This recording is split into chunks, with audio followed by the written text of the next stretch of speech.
Hey guys, welcome to today. We are cruising right along through this training, and I just wanted to tell you that I'm so proud of you for being so consistent with the training. You're really doing yourself a favor. You know, this is for you and for your business, and so by being consistent with this training and really pushing through the information and soaking all of this up, you're doing yourself a favor and laying the foundation for a really successful business. So good for you.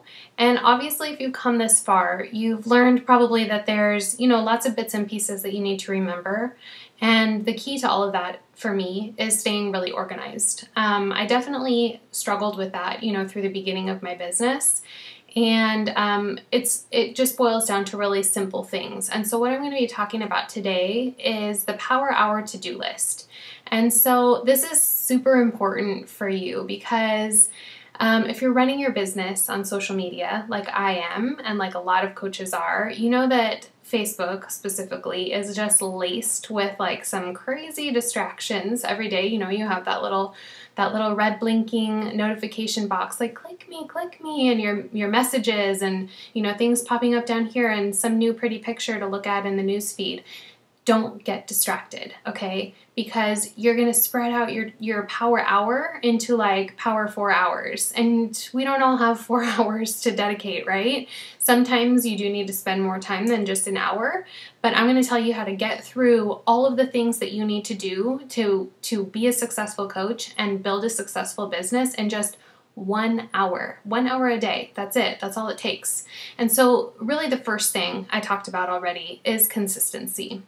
This isn't going to go on your Power Hour to-do list, but to get through your Power Hour to-do list, it is about consistency. And these are things that you need to be doing every day. And I'm not just telling you like, oh, you're a brand new coach, so you need to be doing this. No, every single coach who is running a successful business is focusing on a to-do list, a Power Hour, one really focused hour at least a day. And so I'm telling you this because this is what works. This is what you need to do. This is what I do. This is what your upline diamond does. This is what everybody up above everybody does. So you got to do it if you want to run a successful business. So be consistent, okay? Every single day, consistency is key. So number 1 on your Power Hour to-do list, you need to be connecting with people. We are in the business of building relationships, right? And so how can we be building relationships if we're not connecting with new people? You can't build new relationships with the same people over and over again. You can't invite the same challengers to the same challenge group every single month. You've got to be reaching out and finding some new people to connect with. And we go over a lot of tips on how to grow your network and connect with people in our Growing Your Network video. So check that out for some extra tips on how to grow your network. But really, you want to be adding, at least 2 people a day to your network, whether that be on Facebook or Instagram or Twitter, whatever kind of social media that you're using. You may also be a more face-to-face person, if your kids are in school or if they play sports or if you are in the workplace or at school and college, on a daily basis. Those are making connections. That's making connections. So those are new people that you can be adding to your friendship circle, your acquaintance circle, and building relationships with those people, whether it be face-to-face or through your social media. So 2 people at least, but if you want to get really, really, go-getter on us, you want to aim for like more 3 to 5 people, more like 3 to 5 people. It's really important, we're going to give you always what we suggest, what's the minimum, but if you want to build a better business even faster or a bigger business even faster, you always want to do more, right? So more would be more like 3 to 5 people. So on social media, that's the easiest way. It's the fastest way to build relationships. I don't know about you, but when I get out and about, I don't necessarily talk to 5 new people and build relationships and exchange phone numbers with 5 new people when I'm at Target. But on Facebook, it's easy to do. So definitely think of where you're going to be making these connections and who it's going to be with. So number 2 is really important. Return all messages that are business related, okay? This is so important, you guys. You cannot leave people hanging waiting for an answer about your challenge group or, the coaching opportunity or all these things, anything related to your business, you need to get back to those people as soon as you can. So, every 24 hours, every time you have a Power Hour to-do list, those business-related messages need to be returned. So, not necessarily plans for the weekend or, upcoming birthday party for your 2-year-old, that you would want to save that for maybe after your Power Hour, because we want to have a focused hour on just your business stuff, so then you can get back to real life and, do all the fun stuff. And that includes scrolling through Facebook. We all know I just talked about that blinking little red light that wants you to click on it to get all your 25 notifications or whatever it is. Don't do it. Not yet. Not until you're ready to make that commitment, because once you click on that, you've got to go through and make sure that you haven't missed anybody. So don't do that until you're completely through your to-do list. So focus, no scrolling, mindless scrolling. Save that for when you're in between, commercials or on commercial breaks during your favorite show later tonight. Scrolling for pleasure, that's later. Okay, so number 3, 2 shares per day, including sharing the business. So shares would be like, once you've made these connections with people, these 2 to 5 new people per day, you're going to want to talk about what you're doing. So once you get a conversation going and this person says, yeah, I just had a baby 5 months ago and I'm really struggling to lose this weight. That's your perfect opportunity to say, oh, that's, I've totally been there. And, I actually run these really awesome support groups and challenge groups every month, and I work with lots of new moms who are aiming for those same goals. Would you be interested in some information about that?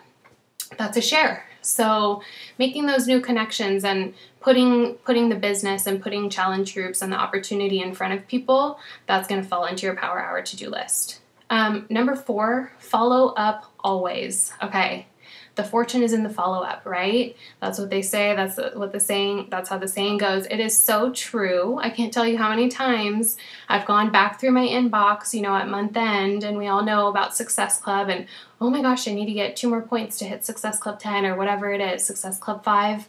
Okay, go back through your inbox and look at those messages that maybe, didn't really have a really concrete ending, like a no forever. Like, no, I'm never ever going to join your challenge group, so don't ever ask me again.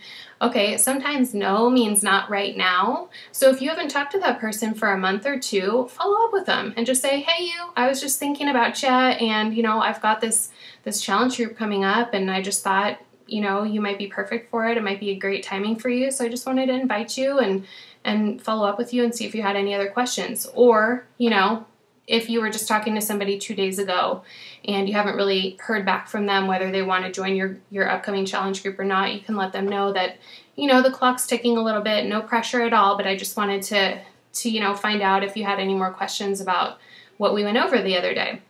Those are all follow-ups, and oftentimes, I can't tell you how many times it's happened, that person was like, oh yes, now's perfect timing, or oh, thank you so much for following up. I totally forgot to order my challenge pack yesterday. Awesome, okay, and see how easy that was? They would have never known had I not followed up with them, and I would have never known had I not followed up with them. So it's super important. So number 5, track progress. Track your progress always. You want to definitely be going through, what you did that month. Keep lists, really organized, who you talked to. When you are following up, sometimes you need to remember who to follow up with. So make notes for yourself. Keep yourself some organized lists and make notes by people's names. Gets tax return next week. Follow up with them next week. And you definitely want to see how you did over the month. So if you're tracking your progress, however you want to do it, it's so good to be able to look back over your month and see, how productive you were and really how your Power Hour played out for you. I personally like whiteboards, super visual, and I keep my whiteboard hung right up above my computer in my office so I can see all the new coaches that I've sponsored into the business so that I can keep track of them and make sure that they're getting the right start and all the information that they need. How many Success Club points I have, all of those things are really important to keep track of. And last but not least, number 6, always be inviting. We definitely want to make sure that we're always, putting ourselves out there. And as we're adding these new people into our network and growing these relationships, people don't always know what we do as coaches. And so we need to be inviting and letting people know that this is what we do, and we have these monthly challenge groups that we really want them to join. And so by inviting and always being, strategic about our timing, we can always be hitting Success Club, because if we're being consistent with our Power Hour to-do list and our 3 vital behaviors, there's pretty much, the possibilities are endless for Success Club, obviously. But if we're always inviting and we are pretty strategic about our timing, I personally like to, give myself about 2 to 3 weeks out from a challenge group when I start inviting or promoting on social media. Just because you got to get those conversations going, and not everybody's going to say, yes, I am going to sign up for that challenge group right now. Send me the link for that challenge pack so I can buy. No, sometimes it takes people some time, to commit and to really want to invest in their challenge pack and their health. And they have to have enough time. We have to give them time to make that choice. And so 2 to 3 weeks is a really good window, because then obviously there's shipping times, and just in case there's a delay or something arrives, missing a disc or something, just worst case scenario, we always want to be prepared for that. And so 2 to 3 weeks is a really good window for them to get excited, make their purchase, and then obviously be added into the group with lots of time. And also for Success Club as well, if you're timing it so that you're promoting for your next challenge group at maybe a week before the month end, you're maybe going to get some last minute Success Club points for the current month and set yourself up for Success Club in the coming month. So it's really important to be strategic about your timing. And if you need some tips on timing your posts, specifically on Facebook, check out all of our other social media trainings. And I hope that really helped you guys with Power Hour to-do list. Let us know if you have any questions. I hope you took lots of notes, and I hope you'll really start buckling down on your Power Hour and getting super consistent and focused. Thanks, guys.